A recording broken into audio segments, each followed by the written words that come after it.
По случай 2 години от присъединяването на България към Тристранния пакт, бранници и браннички от всички софийски дружини устроиха внушителна манифестация из софийските улици.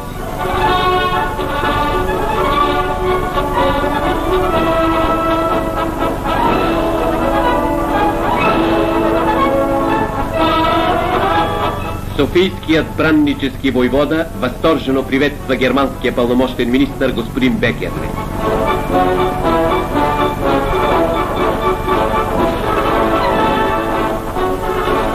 Сърдечни овации и пред италианската легация. На балкона е италианският пълномощен министър граф Маджистрат.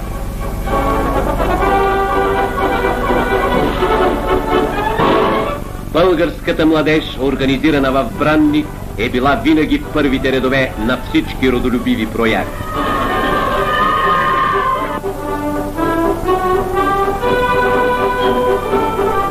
Господин професор Йоцов, придружен от германския пълномощен министър господин Бекерле. Официалните власти, гражданството и учащата се младеж устроиха на високите гости сърдечен прием. Господин министър Йоцов и господин Бекерле посещават новото здание на учителския институт.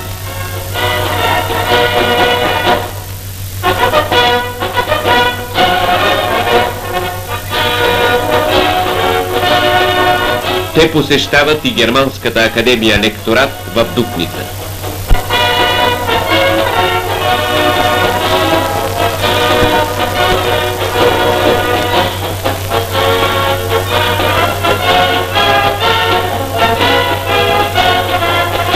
След освещаване знамето на учителския институт, господин професор Йоцов се обръща с пламенно слово в курсистите, като им пожелава да стават достойни духовни водачи на народа.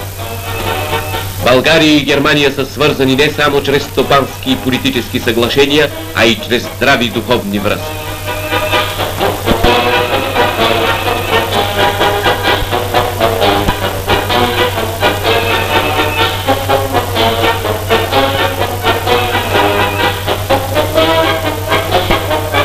Гостите посещават и други културни институти на Дупница.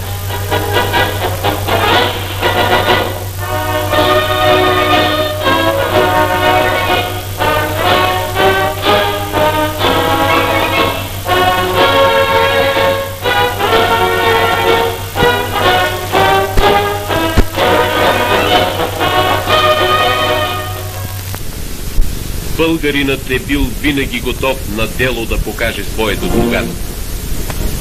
От все сърце и душа, с всички материални средства, българите подпомагат установяване на новия ред в Европа. Българският червен кръст изпраща на източния фронт една болница в пълен състав. Червенокръстките, незаменимите помощници на лекаря, с трепет очакват заминаването на влака. Едно пътуване към далечния, незнаен, но славен фронт. Представител на германската войска се сбогува с персонала на болницата.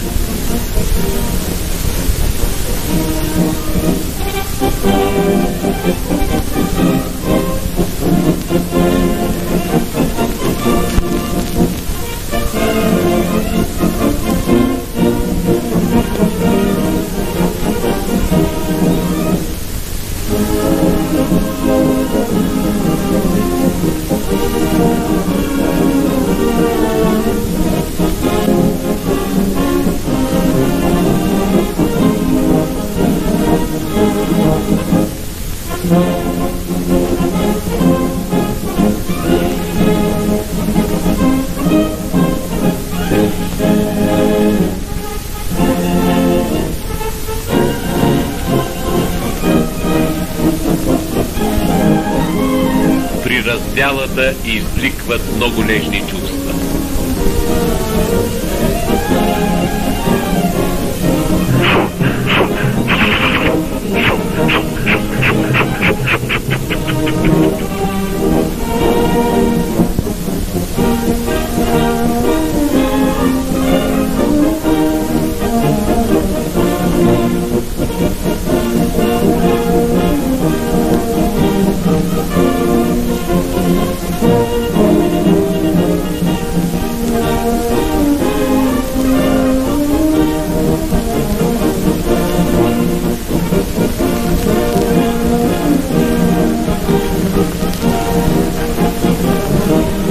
младеж господин Артур Аксман. На летище Божурище господин Аксман е посрещнат от главния ръководител на Бранник, много официални лица и представителни групи от Хитлеровата младеж и бранници.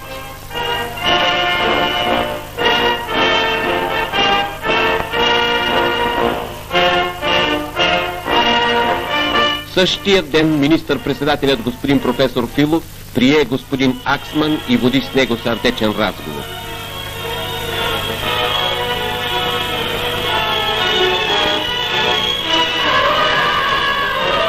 През време на своята обиколка из провинцията господин Аксман е посрещан най-възторжено във всички посетени градове и села.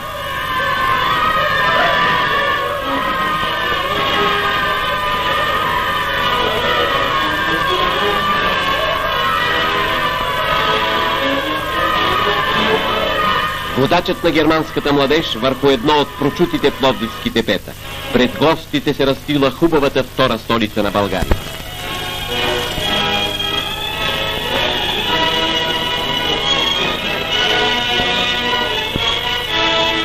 Парад на германската и българска младеж в София, приеман от господин Аксман и от главния ръководител на Бранник, господин доктор Клечко.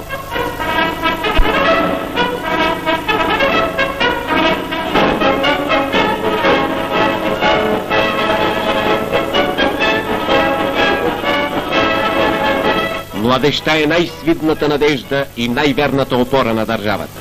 Българската младеж е нашата гаранция за светли и славни дни.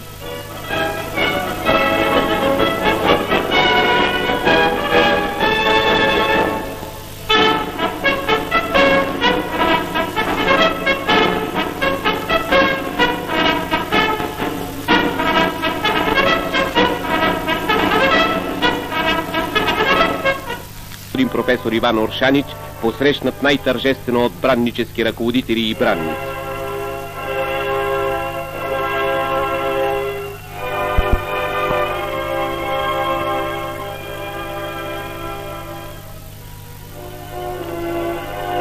След официалните посещения, господин професор Оршанич се покланя пред паметта на героите от войните за обединението на България. Преглед на почетната рота.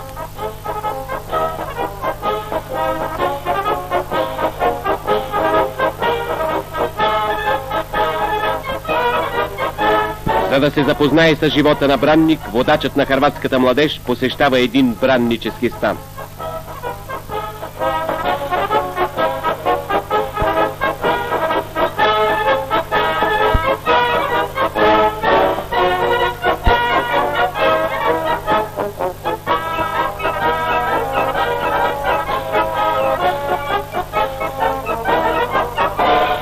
Господин професор Оршанич се интересува от всичко, което засяга вътрешния ред на нашата младежка организация.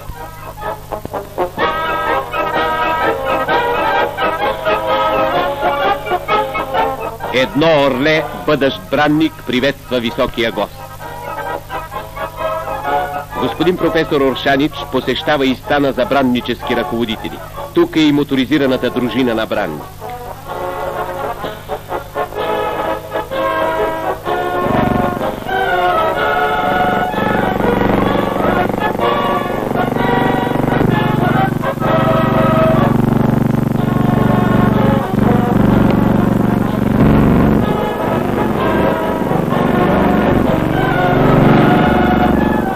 Пред скъпите гости, младите бранници показват колко са напреднали в моторното изкуство.